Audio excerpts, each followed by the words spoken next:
And g'day. We are in the game.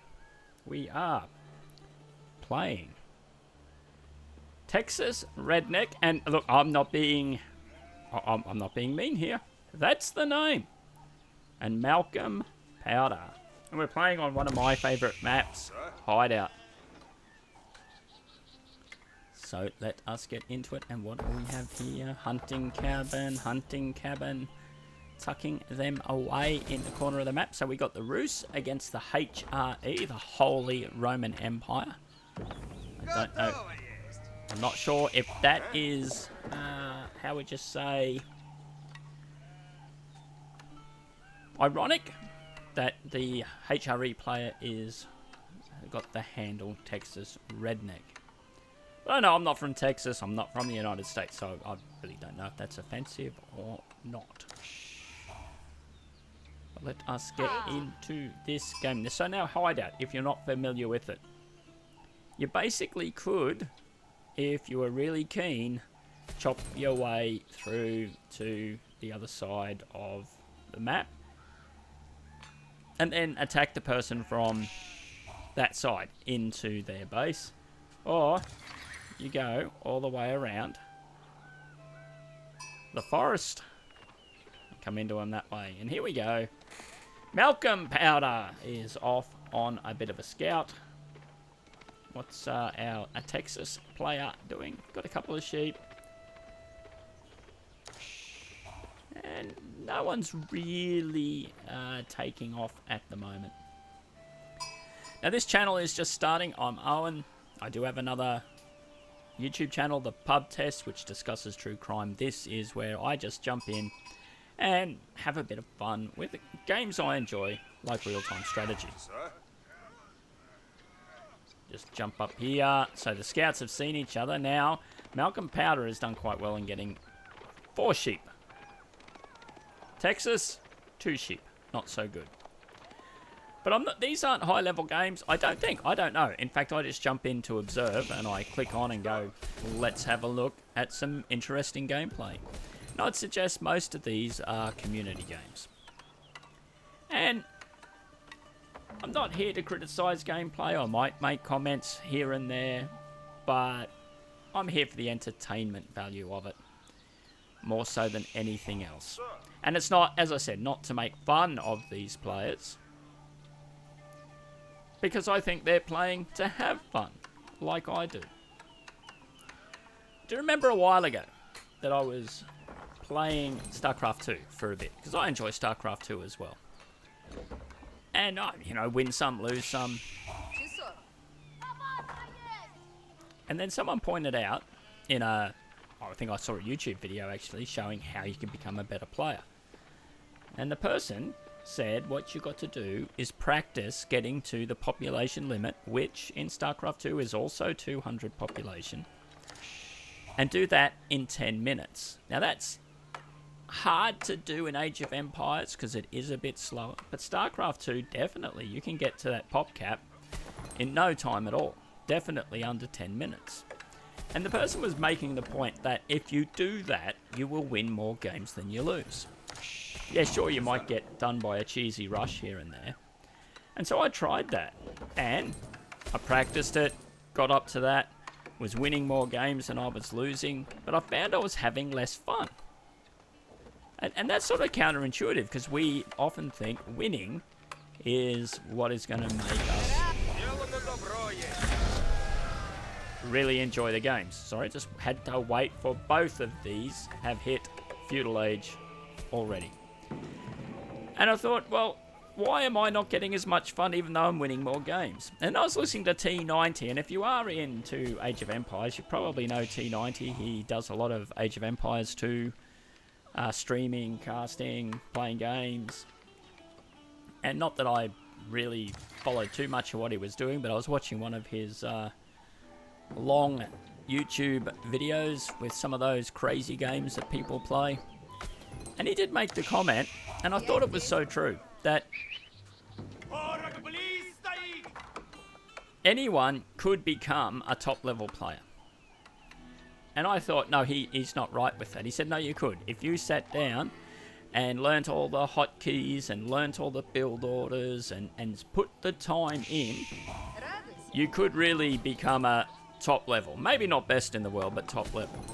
He says, but you're sacrificing how you want to play, because it's no longer your style. You're just trying to do it according to the meta and what's going to be the most efficient, and the fun goes out of it. And that is so true. And he said, so most people who play Age of Empires, we like to build our walls. I can't understand why you'd build a palisade wall. These palisade walls are basically, to me, a waste of time. You go up there with a couple of basic units and they'll burn it down. Stone walls, now that's probably worthwhile, but this player, Texas, likes to build a wall. That's intriguing. Is there a wall in Texas? I don't know, I've never been to Texas, but maybe there is a wall there. Regardless, he is happy doing this, having fun. Is it the most efficient way of stopping people coming into Raid You? Probably not, but does that matter? No. So this is what this channel is for. We're watching people who are out having fun, enjoying their games.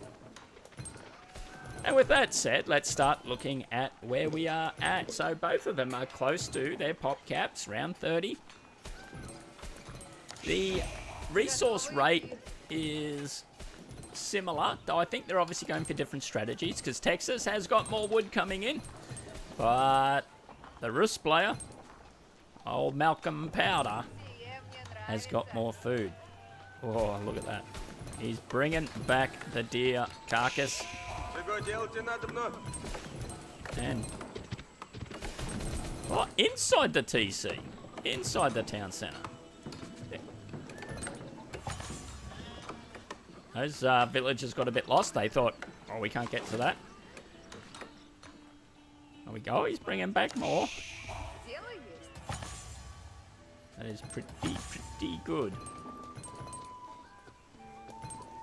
Now, no wheelbarrow technology yet for Texas, and whether or not he sees the need, I don't know. But does he even have? I don't even think. Oh no, there's a mill.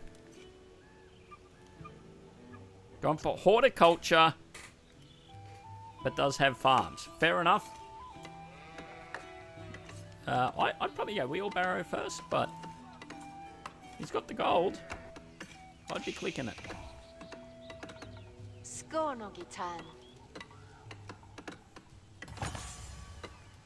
Now see, in casting mode, you actually get to see the varying upgrades that people have done and where they're sitting at.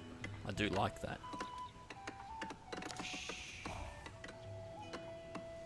Now, at the moment, we have few military units, so we've only got 5 for Malcolm Powder, only 2 for Texas, and I think those 2 could be scouts. So I haven't seen anything else yet on the map.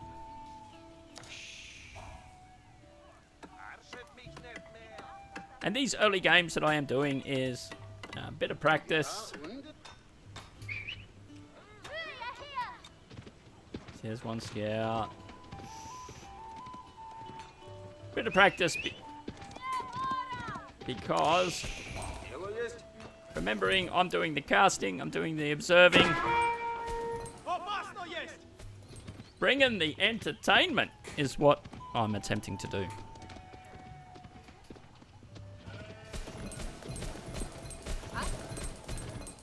Now these Rus scouts are just tearing around the map.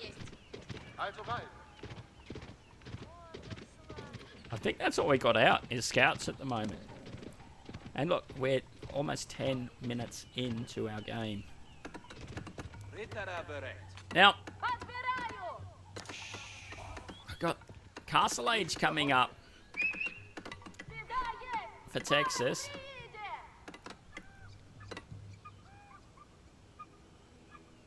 We've got the prelate heading out. But I am asking the question. Oh. I'll ask that question in a second because this scout was going for a deer and this horseman is going for the scout.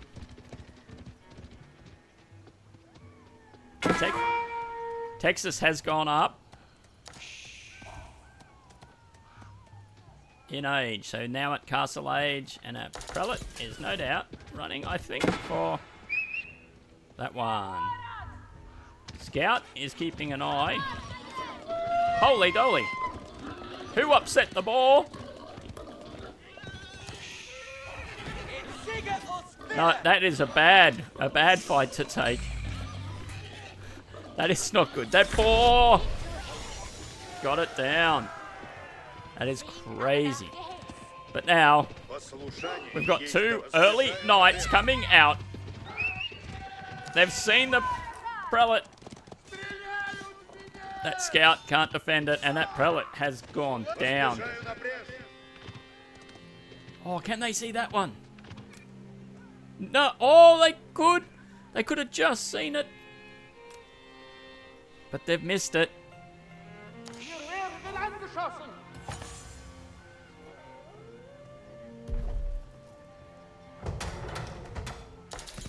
And we're building a keep right there. Now that will be an intriguing placement if it will go up.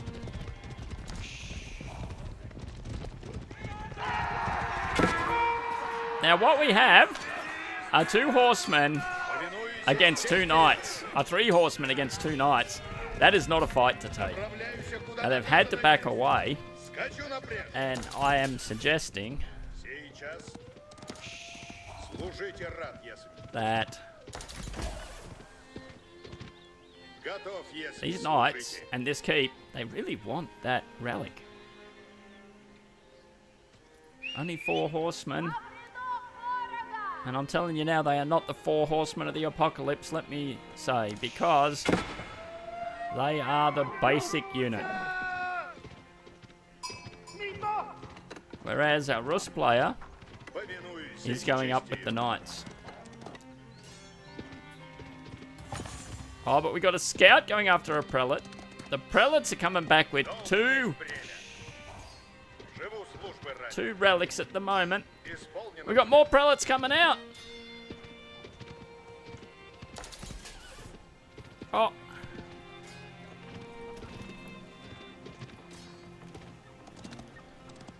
This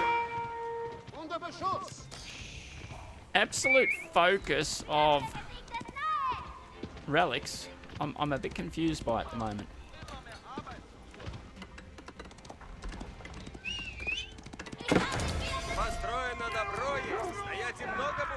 Oh, the scout got away.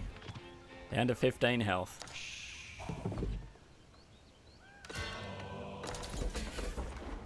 Monastery? It's probably the warrior monks. But now, as I say, having fun here. And these people are obviously having a bit of fun, but we hardly see any real military out 13 minutes into the game. We got some simple horsemen still going up against about 4 or 5 knights.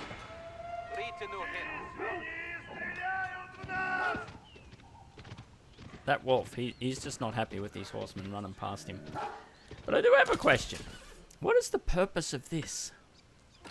I mean, if you're going to build it, finish it. Take it all the way from here, over here. Old mate can just come around here straight into your town and take it out.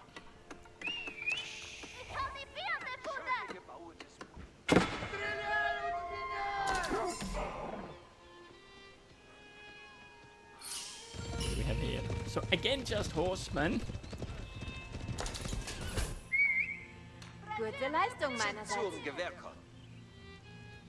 Don't have a real lot of military being built by Texas. That is surprising. You would think that Texas would have massive military by now.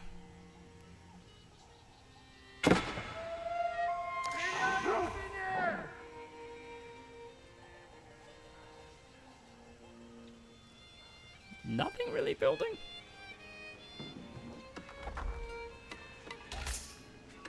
Another TC coming in for Malcolm Powder.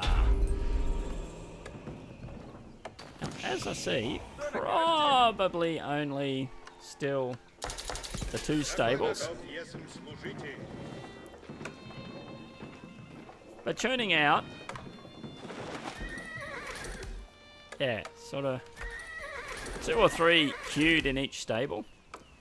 Has the timber, it would probably be more efficient to throw down another stable. Maybe the gold's not there for it.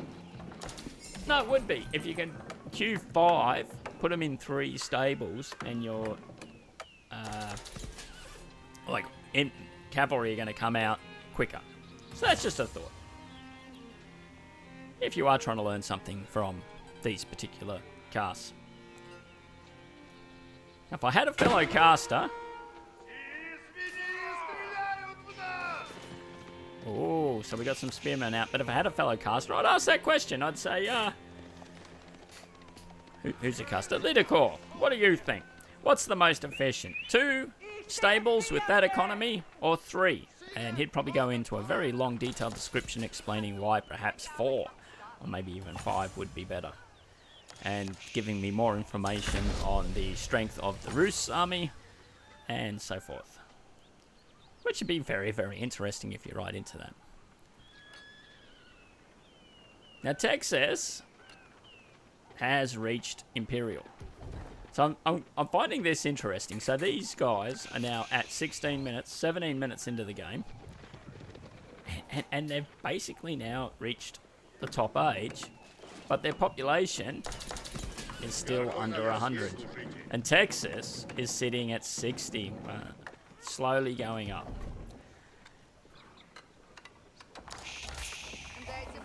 Another TC coming in for our Rus player. Malcolm Powder. And, you know how I said you could dig your way through? It looks like what these blokes are doing. I'm assuming blokes, so I do apologise. These players, I should say. They're digging their way through to the other side of it. And they're going to soon realise that these trees aren't regrowing that fast. And they will have a corridor where they can then start their diplomatic relationship.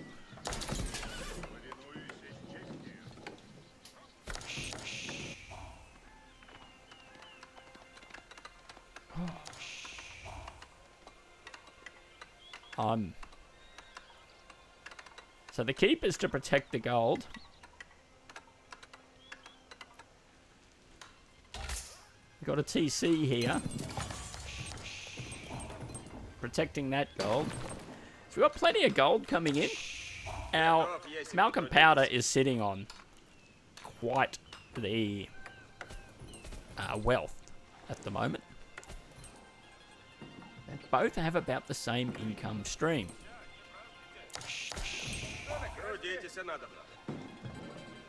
But there is no boom in population. We got 72 vills, 57 vills, and about the same army. And we're approaching 19 minutes into this game. I will be casting some of my own games. I'll play a couple and then put them up. And I'm going to see how I sort of sit, timing-wise, and how many units I have.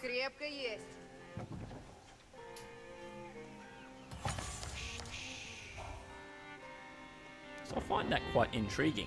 We have rams coming out, though.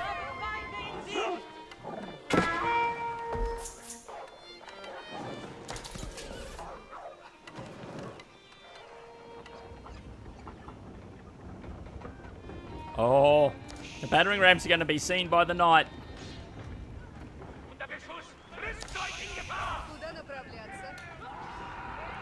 They're going for the fields now.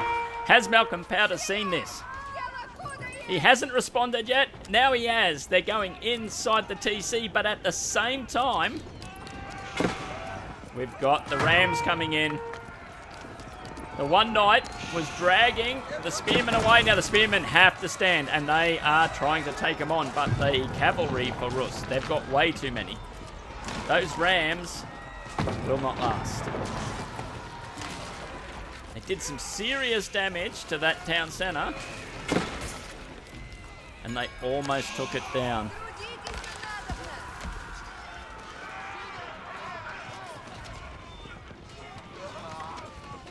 The spearmen are still fighting. But they've gone down, and rams now on their own. Undefended rams. Oh, this is not looking good for Texas. Malcolm Powder. Well, he's picking up what is left of those battering rams and turning them into powder. Oh, the spears. Oh, no. A Woolaloo. Oh. They stopped it. They stopped it. Now, these poor spearmen aren't going to last, but my goodness, they stopped the Woolaloo. And they did not get converted. Right now, they're probably wishing they did, as they disappear one by one off the map. What do we have building out here? So I think we are going to go mass spears. It's all happening down here again. Oh! Max Powder has missed it. He's not seeing any of this. That was just automatic by those units coming across. Now he's retreating back to his castle.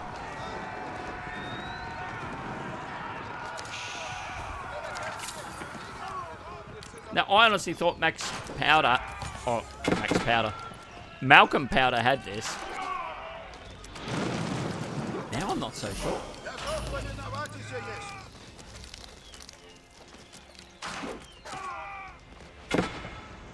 But Texas is going to need a little bit more. Going to need a little bit more. A Woolaloo! Oh.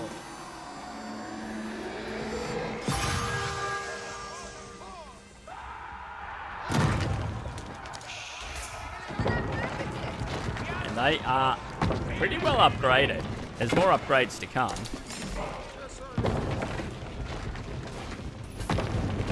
Oh. Your rams are sitting out there in the middle of nowhere. They will not last long. But check out the counts now. This is all of Malcolm Powder's forces. And now look at what Texas has got. Maybe I'm wrong about that palisade wall. Maybe that was a good play.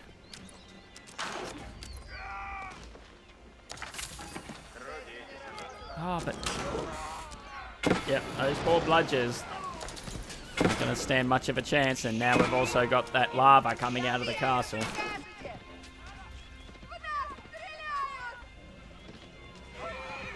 Malcolm Powder was going for the sneaky trade to the market, but Texas, well, he had a couple of horses parked there, so everything coming across is getting taken out. But look at these poor blokes. They're going in again. Not going to make it, guys. Malcolm Powder is trying to get up to Imperial.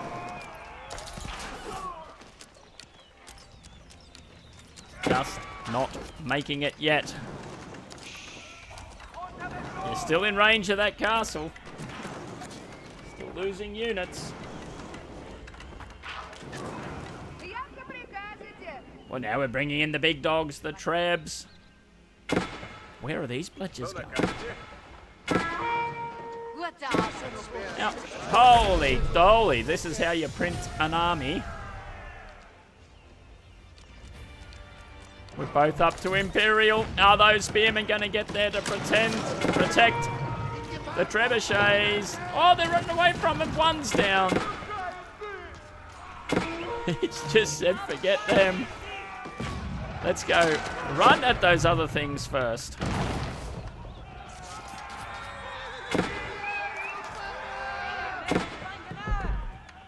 So we've got 2 defensive landmarks out here. Well, 1 defensive landmark, 1 keep, in the middle of nowhere, and they're fighting over this piece of dirt. They've almost dug their way through. Oh! Oh, okay.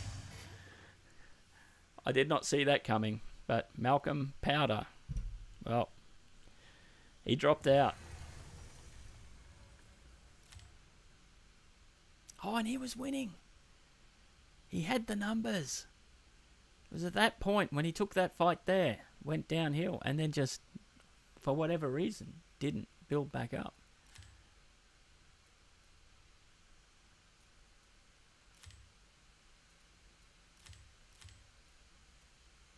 I can't go back and check the map. But there you go. Interesting game nonetheless.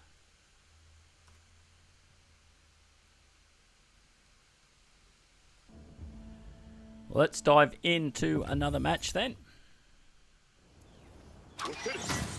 And we shall go caster mode. And we have Mongols versus the Macedonian dynasty, however, wherever you come from, depends on how you say it. And we have orange, because that's all I know, and 5 brilliant, whatever that means. So we'll go purple and orange for this one, just in case I might be sounding offensive. Straight away, we have the Khan running across the map, and this one could be a quicker game, I'm thinking. But we shall see. You got the war camp in. You got the Uvu.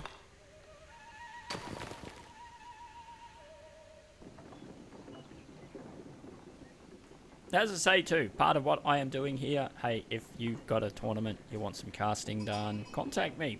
You never know, I might be the right price. Because at the moment, I'm probably working for free. Don't tell anybody that, just keep that between you and me. I think I'd go okay if there was an observer who was just following the action. I could just chime in with some community perspective, is what I should call it. I may not have all the technical skills. My gameplay may not be at the high level. But not every commentator plays at the high level. I mean, what sports do you see people sitting down who are good commentators who are always, they're not all former great stars, are they? No, you have them for the colour. You have them to add that perspective. But then people like me, this is where I come in. Add the fun. Ask the questions. And provide the entertainment as is needed. Now this, I believe, is Cliffside. Just trying to see where I can see the name of the map here. It looks like Cliffside. It looks like a cliff and there's sides, so that's, we'll run with that.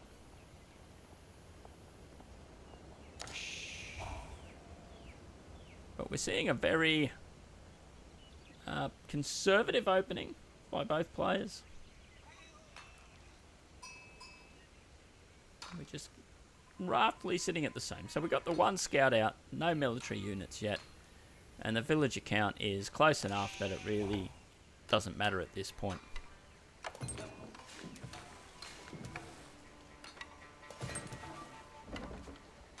Now purple have many sheep. And going to age up with the deer stones.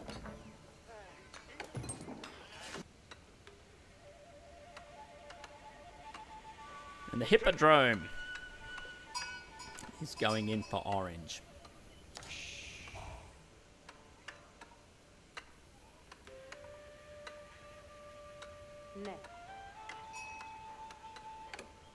And whilst whilst we're waiting for this to really kick off, I will just give myself another plug here too. I would love to be part of the Woolaloo in London, because my other channel, The Pub Test, I do true crime, and I do have a bit of a focus on Jack the Ripper. So imagine if I could take in two things. Be able to cast the Red Bull tournament, and also then go to a Jack the Ripper tour. Like one of those walking tours. I think that'd be pretty cool. Take a little GoPro, walk around, and be able to go interview a few people that I want to talk to. And then also, maybe interview some of these players. Now, knowing that I am a long-term fan of real-time strategies, I suppose, how did my journey begin in real-time strategy? It started with June 2, and that was on Windows DOS. Windows 3.1.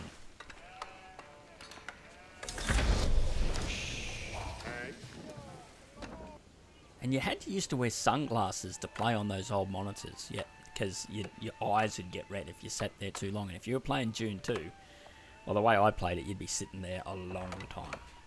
And then I branched off to Command and Conquer. Started doing those ones. June 2000 came out too. I can't remember where that all fitted in, but June 2000, and I found that an absolutely great game. And I go back and play it, and I think, how on earth did I ever play that?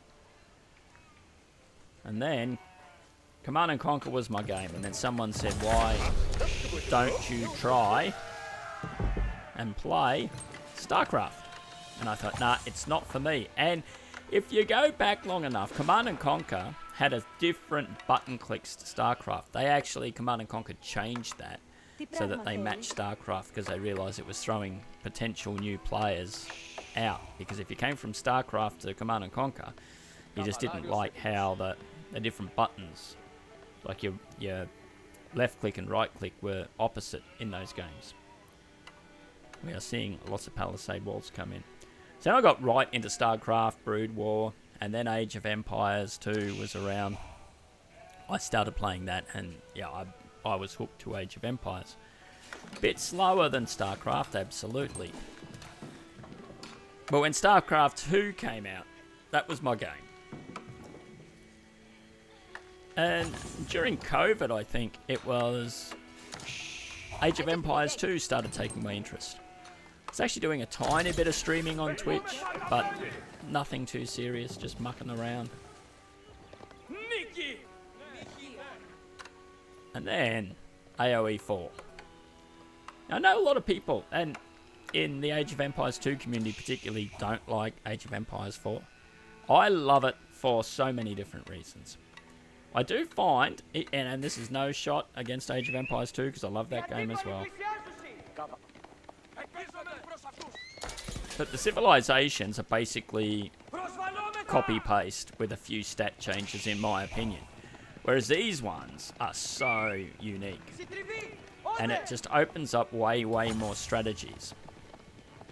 And I do like the fact that you're aiming to get just landmark victories, rather than taking out every little building on the map. I get that some people love running around the map and just putting stuff down and making people run around and find you for an hour.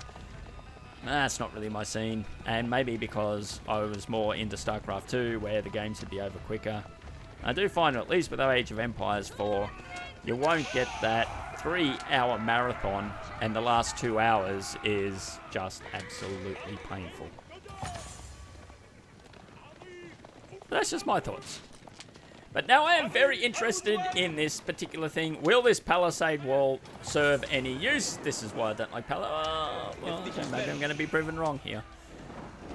Yeah, it's taking a little bit longer to take down than I thought it was going to. These bludgers are just sitting here going, well, our wall is strong. You will not break down our wall. Oh, hang on. You're breaking it down. We better go push you away from it. And now we are going to have a fight outside the wall for that gate.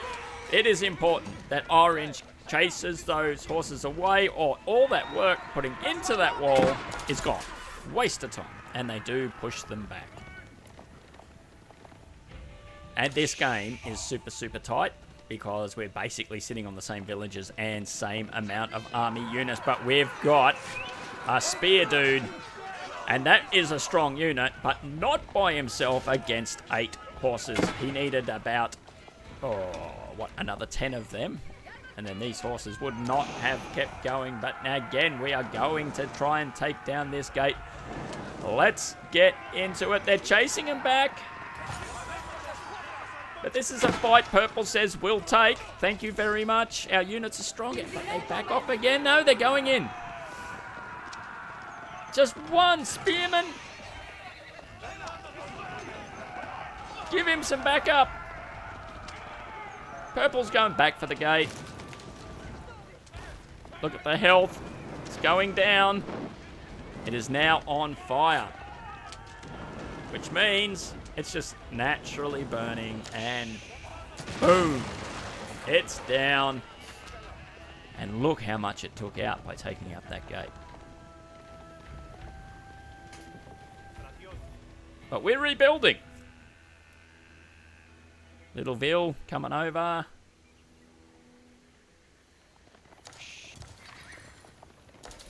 Orange is just going to, go for a run or just park the units? No, they're going for a run. Excuse me for a second whilst I take a sip of water.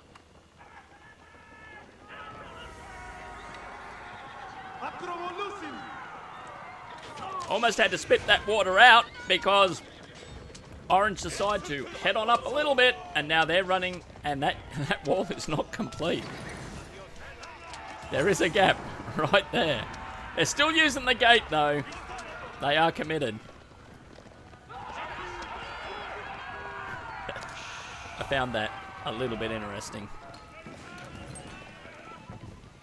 Now, Purple are sitting at the same village account, but they are a little bit behind in units. They're probably looking for those other horses, the cavalry from the other team, because they know there were no cavalry there, and yet there were in the last fight. So I think he's just checking out the back to see if they're coming around, and they are. But can he see them? Not as of yet. So now he's sending them to the front, but where? Oh, they're up the top here. He would have just got a glimpse if he was watching. And here they come in. He did go looking for them. And so that was really good play. He just missed them. They were just outside of that fog of war. Look at that little sheep. Running away. He's going, I'm following you, buddies. The grass is greener on your side of the map. See how they're jumping? I tell you, I never thought sheep jumped like that, but you know they do. They're crazy little bludgers. Come on, little sheep. I know I've got to go over to the other side because there's an attack going into the city, but I want to see this sheep. Is he going to make it? He stopped. The scout's down. Oh, he's now following the others. He has decided that it's probably better the devil you know than the devil you don't, and he's going to go back to join all these other sheepy boys over here at the purple base.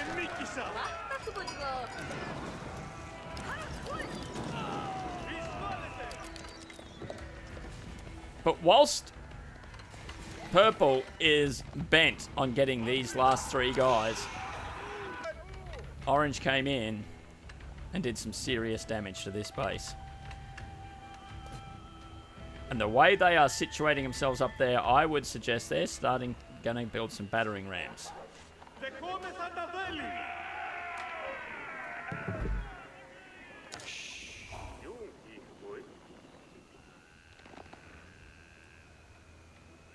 Now these guys have done their bit. But Castle Age now for Purple. Oh, now I thought, are they going in to defend the base? They're going to have to.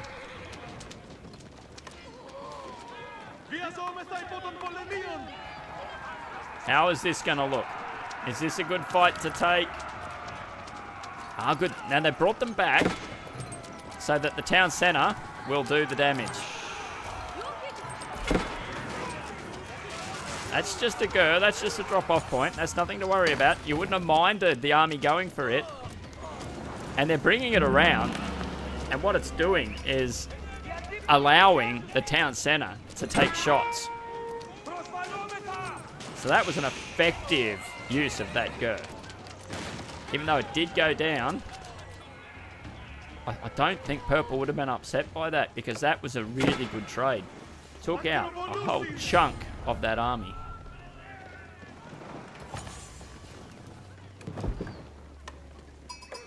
And they didn't do what I thought they would do.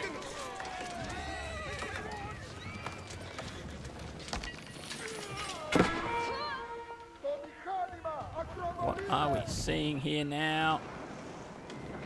Oh, we do have the battering ram of doom. The fire-breathing dragon. They're devastating.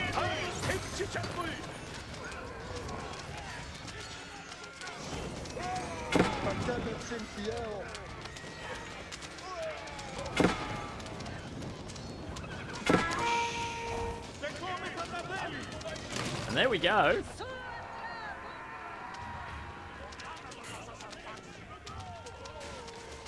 We are seeing the tide turning, I think, in this game now. I think Purple is able to push. Orange have realised they've got to regroup. And they're now lower in infantry. And look at the healing. Healing of our Purple cavalry.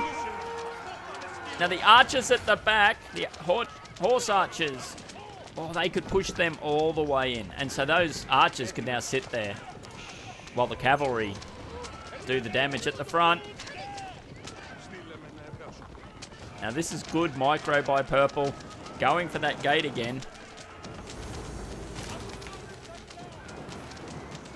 And there's not much Orange can do but sit there.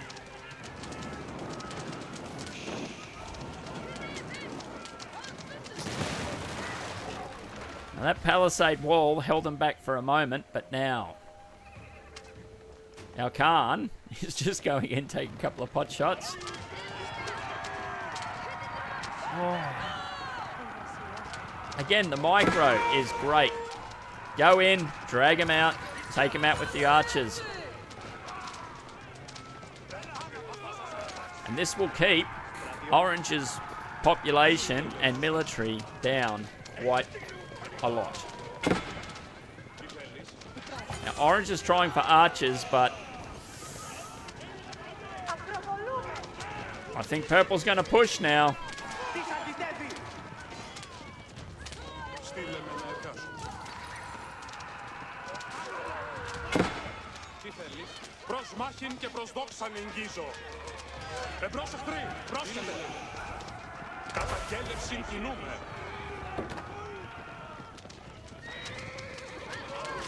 There's not much to comment on here. When the gameplay is fairly obvious of what's going on, we don't need to add much to it, really. But I think Orange, unless they're going to just fight this out...